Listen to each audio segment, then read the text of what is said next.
or Margie Sprunk, and my sister Rita was Rika Sprunk. You can't go to school while you're here because we're so afraid that you may say something to a classmate and they may go home and tell their parents and they may be Dutch Nazis. Because anyone who was caught hiding Jews would also be taken and murdered. So I didn't go to school. And I had to, and they said, since you're our nieces, you have to call us aunt and uncle. So for, in Dutch, aunt is tante, but my sister, her speech, I guess, wasn't that good. She couldn't say that. She said Tunny. So all our lives, she was Tunny to us. And uncle was Ohm. But we had to stay in that farmhouse every day. They had to go out and work the farm. They were poor, but we couldn't go out because they were still so afraid. We didn't speak the dialect, and they were afraid that I may not remember the story correctly, and somebody's going to stop and ask me who I am. So after a while, I understood everything, and we were allowed to be out. But what we had to do was we went with them and worked the fields. I guess they didn't have truant officers or anybody there because I never went to school. Nobody even questioned it at that time. But one day after church, they were very religious. Every Sunday we went to church. One Sunday after church, we went to visit Tiny or Aunt's sister, widowed sister on another farm. And we got there, we were just so surprised. Who was hiding on that farm but my Jewish kindergarten teacher and her husband from my hometown? So we were just so excited to see someone we knew. And she started to, on Sundays after church, every week we went, and she started to teach us how to read and write. And then that happened for some time, then I never saw them again. And I really don't know what happened to them. They were just gone. And it was many, many years, maybe about 10 or 20 years ago, I found out what really happened. There were many people who worked with the Nazis. It was a time when nobody had anything, and there was a price on our heads.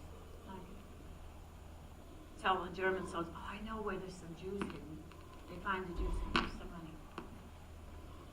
There were people like you couldn't trust. But evidently somebody did reveal their hiding place. And evidently, from what I heard, a truck with German soldiers came on the property, searched the house, found no one, went outside and went exactly to that haystack where they were hiding underneath. So they knew all along where these people were hiding. And they took them out. And they said to Aunt's sister, we're taking your son. And she said, no, you can't take my son. This is my farm, you have to take me. No, we're taking your son. So they took my teacher, her husband, and her son, and took them to a neighboring town where they were going to be processed. There, maybe the second night, Dutch Nazis came into this facility and took out my teacher, her husband, and 4 other men, walked them to a park not too far away, gave them shovels, had them dig their own graves, and through the years I heard what my teacher said as she was standing there ready to be shot and fall into the grave.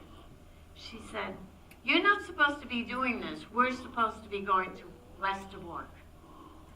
Westerbork was a large transit camp.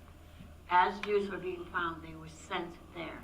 And I guess she thought this is where she, not knowing what that camp was, but at the same moment they shot her. Now, the Nazis kept very accurate records. I mean, even today still they're finding records. So, that is how I found out what happened. But now, in that facility, they're looking for these 6 people because they want to put them on the train to go to Bergen-Belsen, which was a concentration camp in Germany. And they can't find these 6 people. Finally, they found out what had happened that night.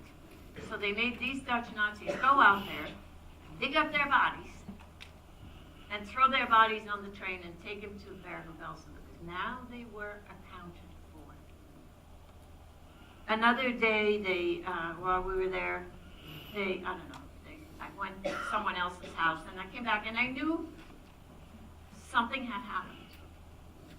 So I asked a lot of questions, and they decided it was too much. They just have to show me what happened. So they took me outside at dusk, and one of the barns had just like an extra roof, and it was all open. And underneath there, the part that was covered, we kept all our firewood because there was no gas, there was no electric. We did not have running water. And so they took me out and looked to make sure there were no Germans, because German soldiers were walking all over the place. Nobody was walking around, so we went in there, and they cleared away the wood, and there was this trap door. And they opened it up, and I looked in, and I saw a young Jewish boy hiding in there. He had like a straw mattress and some candles. I had no idea who he was, where he came from.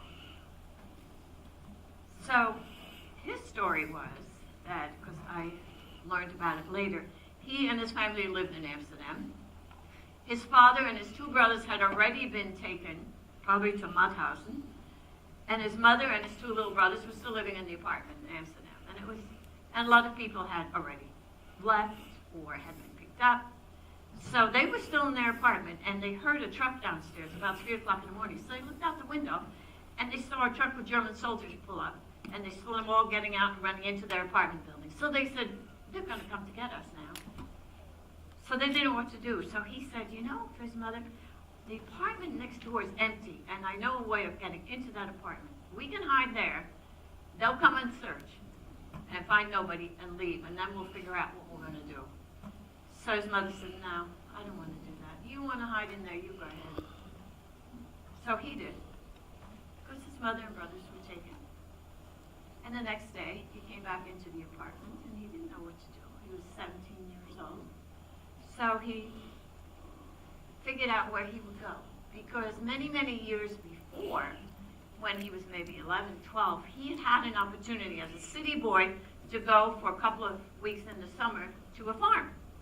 And he had been on the farm where we were now hiding, and had always kept in touch with aunt and uncle.